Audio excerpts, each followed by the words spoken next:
नमस्कार जी, मैं डॉक्टर संजीव शेरदा। आज हम बात करते हैं माता जी की। इनको जब हमारे पास आए थे तो क्या दिक्कत थी और आज क्या सुधार है। तो माता जी, आपका नाम क्या है? प्रेम को। प्रेम कंवर है। हाँ। तो आप पहले दिन यहाँ आए थे तो क्या दिक्कत थी आपको? पग हो जाता दुख तो पग पग ज्यादा दुख, तो पग की हड्डी दुखती है आपकी? आप नड़ा कंटक नड़ा दुखता पग गड़ा है। और कत्ता दिन हो सारा दिक्कत सूखता हो गया भाई 12 महीना 12 महीना दिक्कत थी। और मार्कन दवाई कितना दिन के लिए? वो 15 दिन की दी दवाई 15 दिन के लिए। आज कब कौन सौ दिन था? 13 दिन 13 दिन हो गए। और थेरेपी कितना दिन के लिए? तीन 3 थेरेपी ले।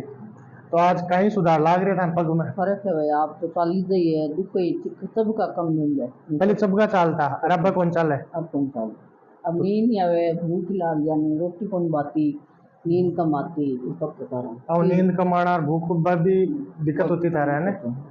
रात में सबका चालता के पूरी रात जानी कीड़ा पुजड़ा बन गई सब सब सब करता वो सबको कौन मिल अब वो सबको को नहीं भाई नींद भी आराम हुआ है।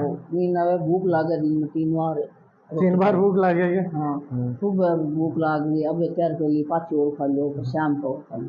और अब चाल फिर हम कोई दिक्कत को नहीं है। उठवा बैठवा में दिक्कत को नहीं, पूरा फर्क ही पड़ गो।